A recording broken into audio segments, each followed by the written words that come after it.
Hi friends, welcome back to my channel. ఈరోజు మీకు ఈ సీరియల్లో ఏం జరిగిందో తెలుసుకోవాలి అనుకుంటున్నారా? అయితే వెంటనే మనం సీరియల్లోకి వెళ్ళిపోదాం. ఇక పల్లవిని రెడ్ హ్యాండెడ్గా పట్టుకుని పల్లవి తీసుకొచ్చిన సూట్ కేసుని అయితే ఇంకా అక్షయ్ చేతికిస్తుంది.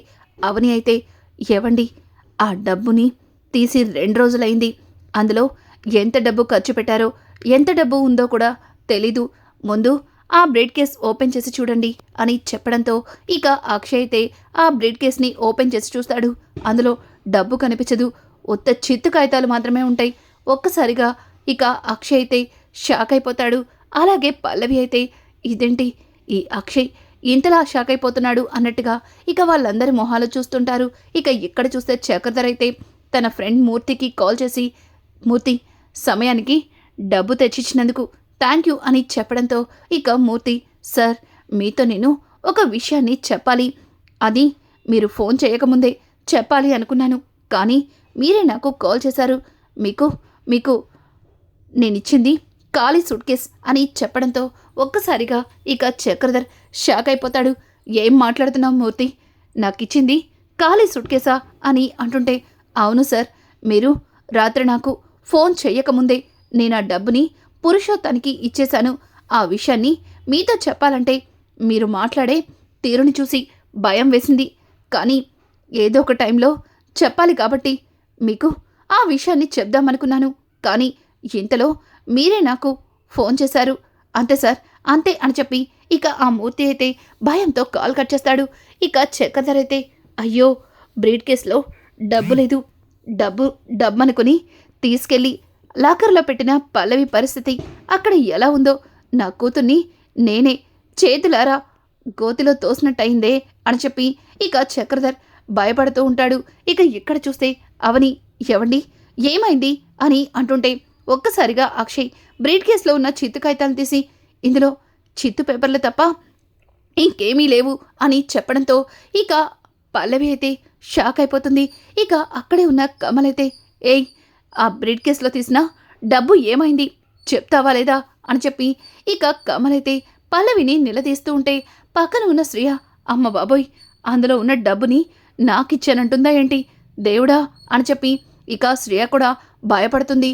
ఇక ఇంతలో కమల్ అయితే, ఇది ఇలా చెప్పదు, ఎలా చెప్తుందో నాకు బాగా తెలుసు అని చెప్పి ఇక కమల్ కిచెన్లోకి వెళ్ళి ఒక చాకునైతే తీసుకొస్తాడు. ఒక్కసారిగా ఇంట్లో అందరూ కూడా కమల్ని ఆపడానికి ప్రయత్నిస్తారు, కానీ కమల్ అస్సలు వాళ్ళెంత ఆపుతున్నా ఆకుండా ఆ చాకును తీసుకుని పల్లవి మీదకెళ్ళి, ఏయ్, మర్యాదగా నిజం చెప్తావా లేదా అని చెప్పి గట్టిగా బెదిరించడంతో పల్లవి భయపడి చెప్తానని 2 చేతులెత్తి దండం పెడుతుంది.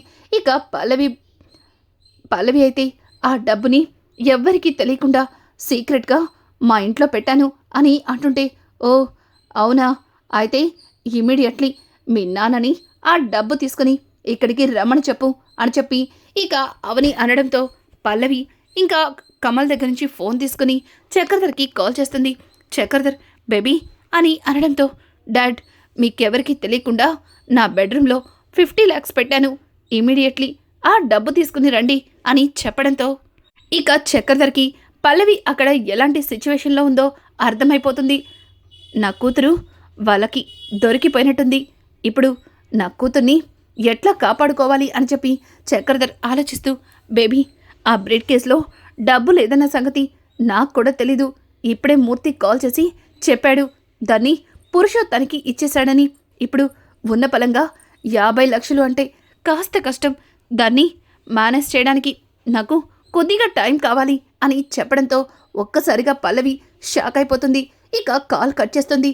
ఇక్కడ చూస్తే చక్రధర్, నా కూతురు పాపం అందరి ముందు ఇప్పుడు ఒక దోషిలా నిలబడింది, అక్కడ నా కూతురు పరిస్థితి ఎలా ఉందో ఏంటో, అనవసరంగా నా కూతుర్ని నేనే అందరి దగ్గర ఇరుక్కునేలా చేశాను అని చెప్పి ఇక చక్రధర్ అయితే భయపడుతూ ఉంటాడు.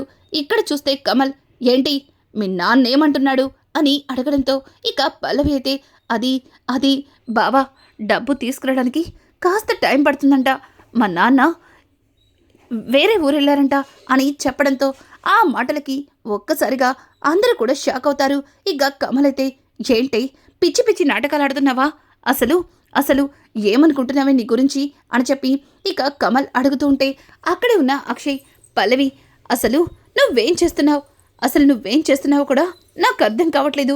నీకిష్టం లేకుండా నా తమ్ముడు నీ మెడలో బలవంతంగా తాళి కట్టాడని అర్థం చేసుకుని అందరితో ఆప్యాయంగా ఉంటున్నావని అనుకున్నాను.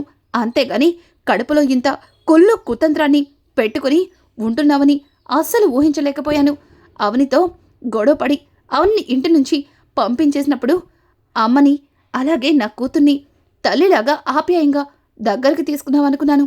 కానీ ఇదంతా నీ కడుపులో పెంచుకున్న కుట్ర అని నాకు అర్థం కాలేదు అని చెప్పి ఇక అక్షయ్ అయితే పల్లవిని నిలదీస్తూ ఉంటే అక్కడే ఉన్న పార్వతి కూడా పల్లవిని తిడుతూ ఉంటుంది. ఒక్కసారిగా పల్లవి ఆపండి ఆపండి అని గట్టిగా అరవడంతో ఇక అందరూ కూడా ఒక్కసారిగా సైలెంట్ అవుతారు. ఇక కమలైతే ఏంటి మా మీదే అరుస్తున్నావు అని అంటుంటే, అరవడం కాదు బావా, కాస్త నేను చెప్పేది వినండి.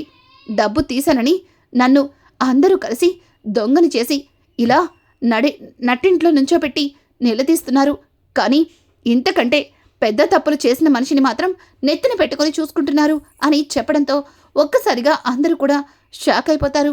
ఇక కమలైతే ఏంటి నీకంటే పెద్ద తప్పులు చేసిన వాళ్ళ ఎవరు అని అంటుంటే, బావా చూడు బావా, నువ్వు ఆవేశపడకు. అత్తయ్య కాస్త నేను చెప్పేది వినండి. చూడండి, దొంగతనమని పదే పదే నన్ను దొంగని చేస్తున్నారు. కానీ ఒక హంతకురాలి మాత్రం ఇంట్లో పెట్టుకుని బాగానే ఉంటున్నారు. అసలు ఈ అవని మిమ్మల్ని చంపాలని ప్రయత్నించింది. అలాగే ఈ కుటుంబాన్ని ముక్కలు చేసింది.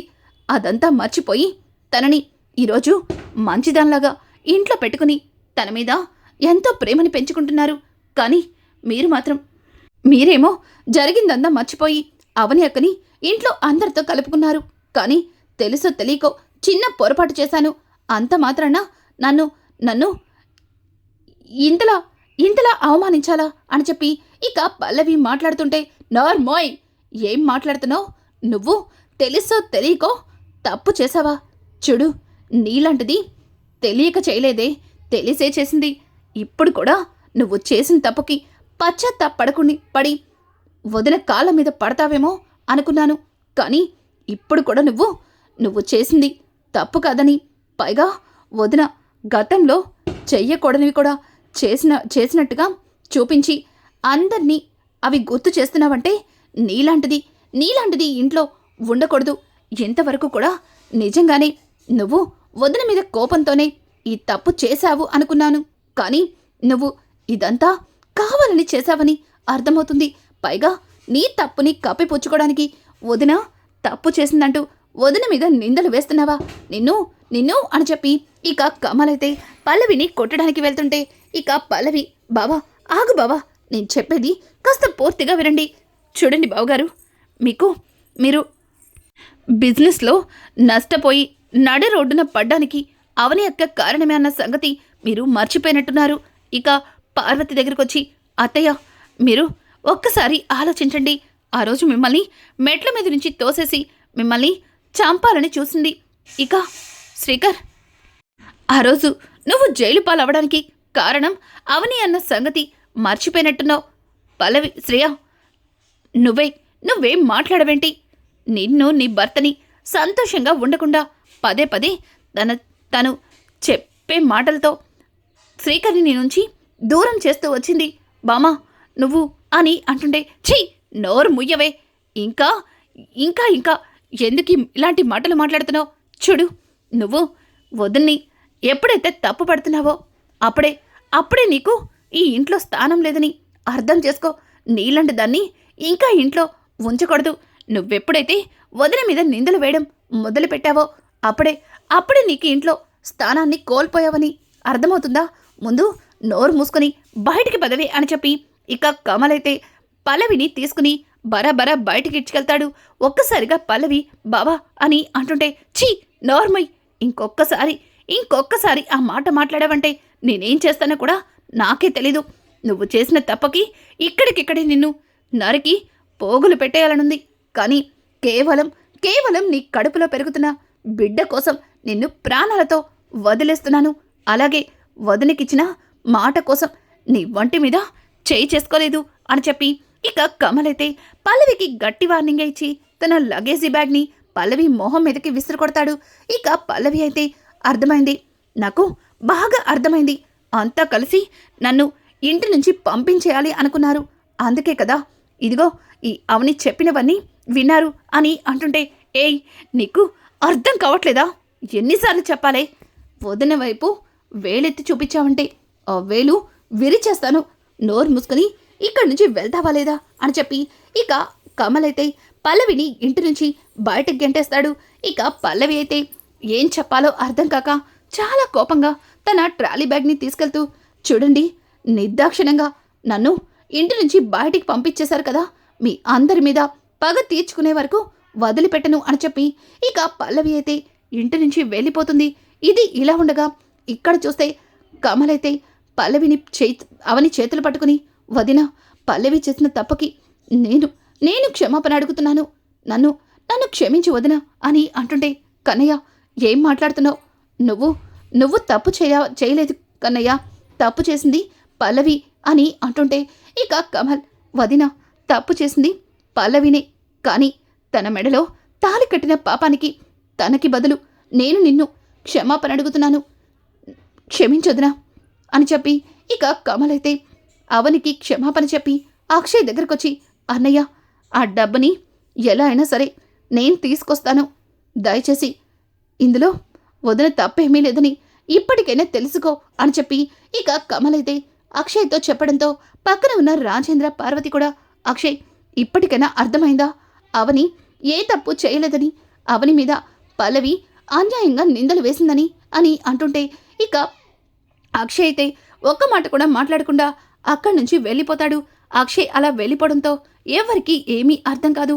ఇక కమల్ కూడా, వదిన క్షమించొద్దురా అని చెప్పి అక్కడి నుంచి కమల్ వెళ్ళిపోవడంతో ఇక అవని అయితే లోపలికి వెళ్తూ ఉంటే ఇంతలో శ్రీకర్ వచ్చి వదినా అని పిలవడంతో ఇక అవని శ్రీకర్ వైపు చూస్తుంది. వదిన నన్ను క్షమించండి, నేను మీ విషయంలో చాలా పెద్ద తప్పు చేశాను. మీరు నా కుటుంబం కోసం ఎంతగానో కష్టపడుతున్నారు, కానీ అది అర్థం చేసుకోకుండా కేవలం నేను జైల్లో ఉండడం వల్ల, జైల్లో ఉన్నది మీ వల్లే అని చెప్పి ఇక శ్రియ అన్న మాటలకి మీ నుంచి దూరంగా ఉన్నాను. కానీ మీ నుంచి దూరంగా ఉండి నేను ఎంతలాగా సతమతమైపోయానో, ఎంత కుమిలిపోయానో అది నాకే తెలుసు. ఇంకెప్పుడు ఎవరు చెప్పినా సరే నేను నమ్మను. మీరు చెప్పినట్టుగానే వింటాను. సీతకి లక్ష్మణుడు, భరతుడు ఎంతలా సహాయం చేశారో నాకైతే తెలియదు, కానీ ఈ లక్ష్మణుడు మాత్రం ఎప్పుడు నీ పక్కనే ఇక ఉంటాడు వదినా అని చెప్పి ఇక శ్రీకర్ అయితే అవనికి క్షమాపణలు చెప్తాడు. ఇక పార్వతి అలాగే రాజేంద్ర కూడా అవని దగ్గరకొచ్చి, అమ్మా అవని చిన్నదాని వైపు అయిపోయావు, లేదంటే చేతులెత్తి నీకు మొక్కాలనిపిస్తుంది అని అంటుంటే, అయ్యో అదే మాట అత్తయ్య అని అంటుంటే ఇక పార్వతి, లేదమ్మా లేదు, నువ్వు ఈ కుటుంబం కోసం ఎంతో చేసావు, కానీ నిన్ను చాలాసార్లు అవమానించాను, కానీ నువ్వు పెద్ద మనసు చేసుకుని ఇంట్లో అందరి సంతోషం కోసం నువ్వు బాధని అనుభవించావు. పల్లవి ఈ ఒక్క విషయంలోనే కాదు, చాలా విషయాల్లో నీ మీద చాలా కుట్రలు చేసిందని ఇప్పుడిప్పుడే నాకు అర్థమవుతుంది అని అంటుంటే, అయ్యో అత్తయ్య, పల్లవి కూడా ఇదంతా కావాలని చేయలేదు. కేవలం తను ఇష్టపడినవాడు కాకుండా మరొకరితో తనకి పెళ్లి చేసింది నేనే అని చెప్పి తను నా మీద పగని పెంచుకుంది. తను ఇప్పటికైనా తను చేస్తున్న తప్పుల్ని తెలుసుకుంటుంది. ఖచ్చితంగా తను తెలుసుకున్న రోజు మీ అందరినీ క్షమాపణ అడుగుతుంది అని చెప్పి ఇక పల్లవి గురించి అవని మాట్లాడుతున్న మాటలు విని ఇక రాజేంద్ర, అయ్యో నీ మీద కుట్ర చేసిన వ్యక్తి గురించి కూడా నువ్వు మంచిగా ఆలోచిస్తున్నావు. నీ మంచితనాన్ని అర్థం చేసుకోకుండా పల్లవి ఇంత పెద్ద తప్పులు చేస్తుందని అస్సలు ఊహించలేదు అని చెప్పి ఇక రాజేంద్ర అయితే అవనికి ఏం చెప్పాలో అర్థం కాక తల మీద నిమురుతూ అక్కడి నుంచి వెళ్ళిపోతాడు. ఇక శ్రియ అయితే అవని దగ్గరకొచ్చి అక్క అని పిలవడంతో శ్రియ మాటలకి ఇక అవని శ్రియ వైపు చూస్తుంది. ఇక శ్రియ అవనికి మోహం చూపించడానికి కూడా సిగ్గుపడుతూ, అక్క నా మోహన్ నీకు చూపించాలన్నా నాకు సిగ్గేస్తుంది. ఒకప్పుడు నాకు శ్రీకర్కి పెళ్లి చేసింది నువ్వే, మా ఇద్దరిని ఈ ఇంటికి తీసుకురావడానికి ప్రయత్నించింది కూడా నువ్వే, కానీ పల్లవి మాటలు విని నిజంగానే నేను నిన్ను దూరం పెట్టాను. అలాగే నీ మీద పల్లవితో కలిసి నేను కూడా కుట్రలు చేశాను.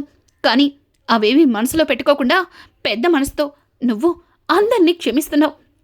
నీ మీద అంత కుట్ర చేసిన పల్లవి గురించి కూడా నువ్వు మంచిగా ఆలోచిస్తున్నావు. నీ మంచితనాన్ని తెలుసుకోలేకపోయాను. నన్ను నన్ను క్షమిస్తావా అక్క అని చెప్పి ఇక శ్రేయ అయితే అవనిని క్షమాపణలు అడుగుతుంటే ఇక అవని, చూడు శ్రేయ, నీ గురించి నాకు తెలుసు. కానీ నువ్వు ఎందుకిలా మారిపోయావో కూడా అర్థం చేసుకోగలను. కానీ ఇప్పటికైనా నిజం తెలుసుకున్నావు. ఇకనైనా శ్రీకర్ని బాధ పెట్టకు. శ్రీకర్తో కలిసి సంతోషంగా ఉండు అని చెప్పి ఇక అవని అయితే శ్రేయకి నచ్చచెప్పి అక్కడి నుంచి పంపించేస్తుంది. అలాగే భానుమతి కూడా ఇక అవని దగ్గరకు వచ్చి, అమ్మ అవని, నువ్వు చిన్నదానివి, కానీ నేను పెద్దదాన్ని, వయసు అయిపోయిన దాన్ని. ఎవరైనా తప్పు చేస్తే అది తప్పని చెప్పే వయసులో ఉండి పల్లవితో పాటు చేరి నేను కూడా తప్పులు చేశాను. నీ మీద ఎన్నో కుట్రలు చేశాను. నీ మంచితనాన్ని తెలుసుకున్నాను.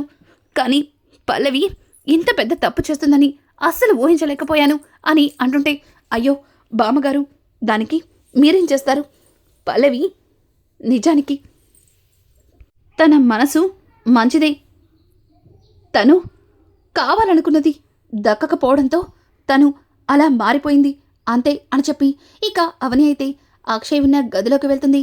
ఇక అక్షయ్ అయితే అవనిని చూసి అక్కడి నుంచి బయట బాల్కనీలోకి వెళ్ళిపోతాడు. ఇక అవని అయితే, ఏంటినా అసలు ఈయన ఎందుకు అలా ఉన్నట్టు అని చెప్పి అవని తన మనసులో అనుకుని ఇక అక్కడి నుంచి వెళ్ళిపోతుంది. ఇక నైట్ అవని అయితే మంచం మీద అన్నీ సర్దుతూ ఉండగా అక్షయ్ చాలా ఇబ్బందిగా అవని దగ్గరికి వస్తాడు. ఇక అవని అయితే అక్షయ్ ఇబ్బందిని చూసి, ఏవండి, నాతో ఏమన్నా మాట్లాడాలా? ఏమైందండి? ఉదయం నుంచి అదోలా ఉన్నారు అని అడుగుతుంటే ఇక అక్షయ్, అవని, ఎన్ని రోజులు నీ మంచితనాన్ని అర్థం చేసుకోలేకపోయాను. నీ గురించి అందరూ కూడా చాలా రకాలుగా చెప్తున్నా. వాళ్ళ మాటల్ని కొట్టిపడేసి నేను నీ మీద తప్పుల్ని చూపించాను. కానీ నువ్వు మాత్రం నా కోసం, నా సంతోషం కోసం చాలా చేశావు అని అంటుంటే ఇక అవని, ఏవండి, నేనేం చేశానండి? నేనేం చేయలేదు. మీరు ఎంతో ఆశగా బిజినెస్ స్టార్ట్ చేయాలి అనుకున్నారు. ఉన్న పలంగా డబ్బు మాయమయ్యేసరికి మీరు ఎంతగానో బాధపడ్డారు. ఆ కోపంలో మీ స్థానంలో ఎవరున్నా అలానే మాట్లాడుండేవారు. మీరు అదేది మనసులో పెట్టుకోకండి అని చెప్పడంతో ఇక అక్షయ్, చూడవని, ఆ డబ్బుని తీసుకొచ్చింది నువ్వే అన్న సంగతి తెలిసి కూడా అందరితో పాటు నేను కూడా నిన్ను ఇష్టం వచ్చినట్టు మాట్లాడాను.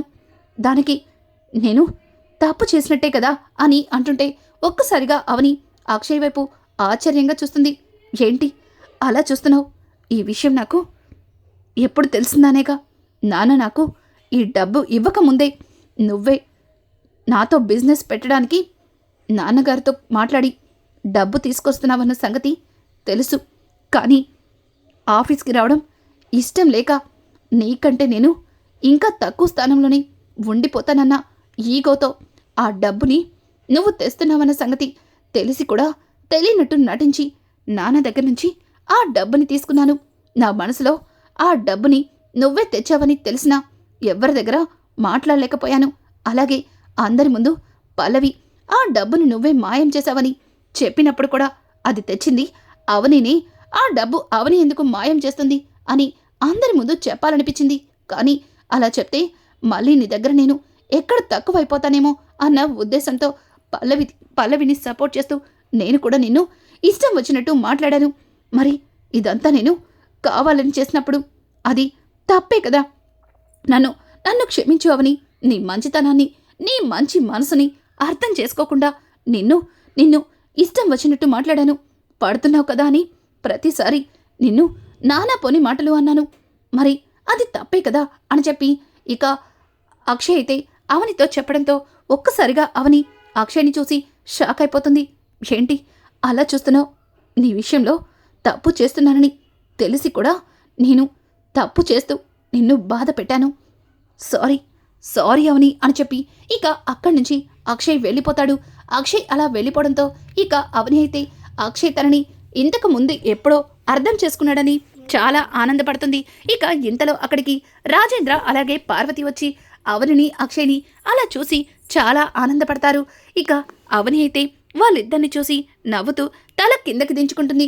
ఇక రాజేంద్ర, అమ్మ అవని, ఎన్ని రోజులు అక్షయ్ నువ్వు దూరంగా ఉండడం చూసి ఎంతగానో కుమిలిపోయాం. కానీ మీ ఇద్దరూ ఇలా కలిసి ఉండడం చూస్తుంటే మాకు చాలా సంతోషంగా ఉంది. ఇకపై మీ ఇద్దరి మధ్యలో ఎవ్వరూ దూరకూడదు. ఎప్పుడు కూడా మీరు ఇలాగే సంతోషంగా ఉండాలి అని చెప్పి ఇక రాజేంద్ర అయితే అవనితో మాట్లాడి అక్కడి నుంచి వెళ్ళిపోతారు. రానున్న ఎపిసోడ్స్లో ఇక పల్లవి అవని మీద ఎట్లా పగ తీర్చుకోబోతుంది, అలాగే అవని పల్లవికి బుద్ధి చెప్పి తిరిగి మళ్ళీ ఇంటికి ఎలా రప్పించబోతుంది, ఇట్లాంటి లేటెస్ట్ ఎపిసోడ్స్ మీకు మరిన్ని కావాలి అనుకుంటే మా ఛానల్ని సబ్స్క్రైబ్ చేసుకోవడం మాత్రం మర్చిపోకండి. Thanks for watching. Hi friends, welcome back to my channel. ఈరోజు మీకు ఈ సీరియల్లో ఏం జరిగిందో తెలుసుకోవాలి అనుకుంటున్నారా?